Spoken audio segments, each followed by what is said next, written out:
So hello everyone, इस video में हमने क्या देखना है अबाउट इम्पल्स कंडक्शन। अब मेनली हम इसमें क्या करेंगे, उम्मीद है कि आपने पहली वाली जो इसकी फेलो अप वीडियोस है वो देख ली हैं, जिसमें हमने एक्शन पोटेंशियल कैसे जनरेट होता है, क्या क्या उसके स्टेजेस होते हैं, वो सारे हमने कंप्लीट किए हुए हैं। ठीक है, अब यहाँ है हमारा मसल इम्पल्स कंडक्शन। अब इम्पल्स कंडक्शन में हमने देखना है कि अगर अनमाइलिनेटेड एक्सॉन हो उसमें क्या फर्क होता है और अगर आपका माइलिनेटेड एक्सॉन हो उसमें क्या फर्क होता है। तो अगर आपने न्यूरॉन का स्ट्रक्चर देखा है तो आपको पता है कि वहां पे श्वान सेल्स होते हैं जो कि उसके ऊपर एक माइलिन की शीट की कवरिंग कर देते हैं।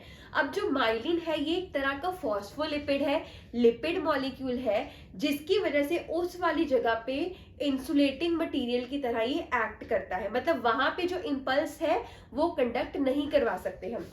जैसे कि अब ये जो आप पार्ट देख रहे हो यहाँ पे है श्वान सेल्स, और श्वान सेल्स अगर है तो ये इसका मतलब यहाँ पे माइलिन प्रेजेंट है। ऐसे ही यहाँ पे भी क्या प्रेजेंट है, हमारा माइलिन की कवरिंग है थ्रू द श्वान सेल्स। अब तो आप देखिए ये जो सेंटर वाले पॉइंट्स होते हैं, अगर आपने न्यूरॉन का स्ट्रक्चर अच्छे से पढ़ा होगा तो ये जो नोड्स ऑफ रेनवियर है ना, जो इम्पल्स है वो यहाँ से यहाँ ऐसे ट्रेवल करती है, क्योंकि यही वो रीजन होता है जहां पे आपके पास पोटेशियम और सोडियम के चैनल्स प्रेजेंट होते हैं। मतलब जब स्टिमुलस आएगा तो यही वो जगह है जहां पे चैनल्स प्रेजेंट है और जो आयंस है वो अंदर सीप इन करेंगे। ठीक है, तो इसका मतलब जो इम्पल्स है वो यहाँ से यहाँ तक, यहाँ से यहाँ तक लंबी लंबी जंप लेके आगे ट्रैवल करेगी, और इसी फिनोमिना को हम बोल देते हैं क्या, this is known as saltatory conduction. ठीक है, सो action potential occur only at nodes. Action potential appear to jump from node to node, and type of conduction is called saltatory conduction. दूसरी चीज मैंने बताई कि जो नोड्स ऑफ रेनवियर है वो हमें पता है जहां पे माइलिन शीथ प्रेजेंट नहीं होती वहां पे नोड्स ऑफ रेनवियर प्रेजेंट होते हैं और ये इंटरप्ट करते हैं शीथ को।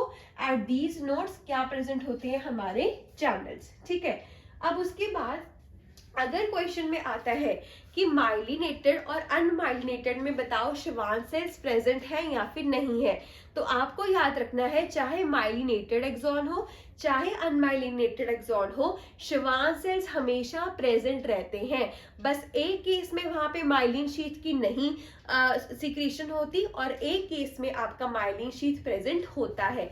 तो इसलिए हम बोलते हैं कि जो इम्पल्स है वो एक पॉइंट से दूसरे पॉइंट, एक पॉइंट से दूसरे पॉइंट, ऐसे इसी वजह से वो जल्दी ट्रैवल कर पाती है। ठीक है, तो मेन हमने क्या किया, हमें पता है कि अगर मैं आपको न्यूरॉन का स्ट्रक्चर कुछ बताऊं तो ये मेरा एक्सॉन वाला पार्ट हो गया, यहाँ मेरे डेंड्राइट्स आ गए। अब मैंने आपको क्या समझाया कि ये जो आपका एक्सॉन वाला पार्ट है इसके ऊपर आप माइलिन शीथ बनाते हो, श्वान सेल्स बनाते हो, जो एक्शन पोटेंशियल है वो इनके बीच में जंप करके ट्रैवल करती है, एक से दूसरे में, दूसरे में, तीसरे में। ठीक है, अब इसके बाद हम देखेंगे कि साइनैप्स क्या होता है, कैसे साइनैप्स में न्यूरोट्रांसमीटर्स रिलीज होते हैं, कैसे वो आगे अपना सारा फंक्शन परफॉर्म करते हैं और इम्पल्स को आगे जनरेट करवाते हैं। ठीक है, so stay tuned with this topic.